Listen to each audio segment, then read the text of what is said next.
안녕하십니까. JBCN 뉴스입니다. 이제는 전자제품 AS 신청도 눈치를 보면서 해야 될 것 같습니다. 휴대폰 AS를 신청하러 갔는데 오히려 황당한 일을 겪었다고 합니다.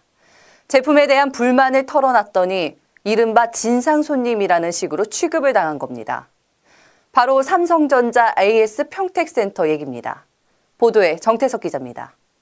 이 씨는 얼마 전 휴대폰 AS 신청을 하러 갔다가 오히려 황당한 일을 당했습니다.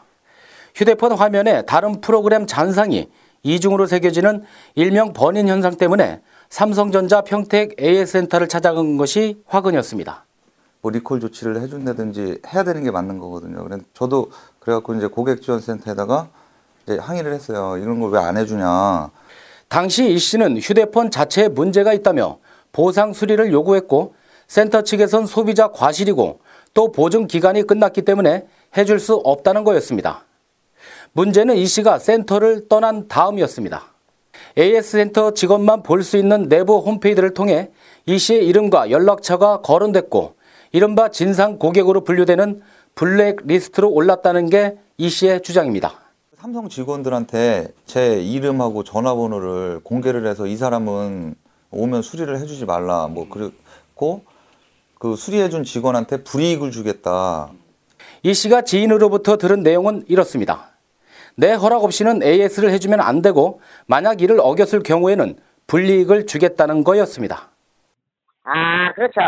뭐 그렇게 안 하고 그냥 개인적으로 처리하게 되면 뭐 불이익을 주겠다 뭐 그렇게는. 지인으로부터 이 같은 내용을 들은 이 씨는 삼성전자 소비자 불만센터에 항의했고 이에 삼성 측은 자체 조사를 벌여 통보해 주겠다고 설명했습니다.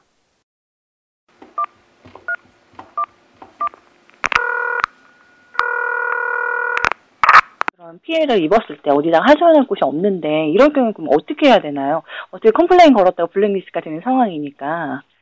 엔지니어가 뭐 이런 부분을 진행해서 불편하심이 있었다고 하신다면은 저희도 센터 내 파악을 좀 해봐야 됩니다. 해당 AS 센터 팀장도 이 같은 사실을 일부 인정하면서도 이 씨는 일반 고객이 아니라 핸드폰 중고 판매업자이기 때문에 의도적인 것도 있다고 해명했습니다. 정상적인 업무를 할 수가 없기 때문에 그 부분은 사무실에 본인한테 확인을 하고 진행을 해라라고 전달을 합니다. 사실상 3년 전부터 삼성 핸드폰에서 빈번하게 발생한 이른바 번인 현상 때문에 소비자 불만이 속출했고 무엇보다 기술적인 부분에서 차이가 있다는 게 전문가들의 조언입니다.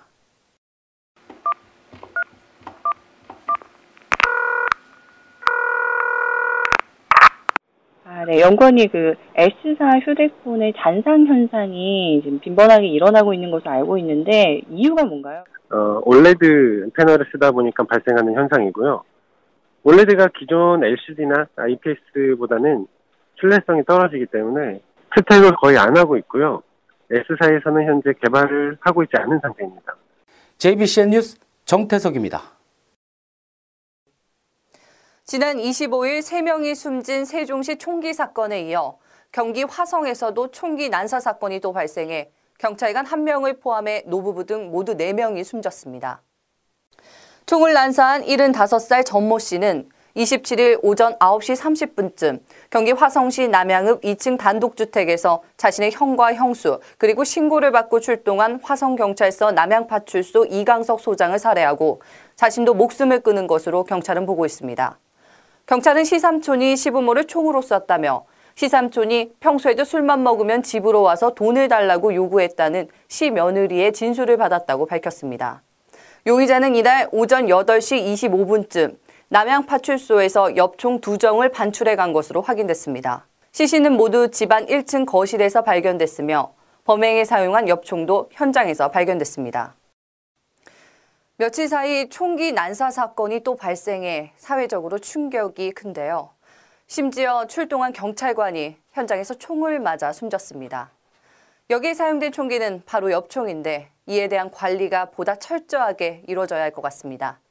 이만 뉴스를 마치겠습니다. 고맙습니다.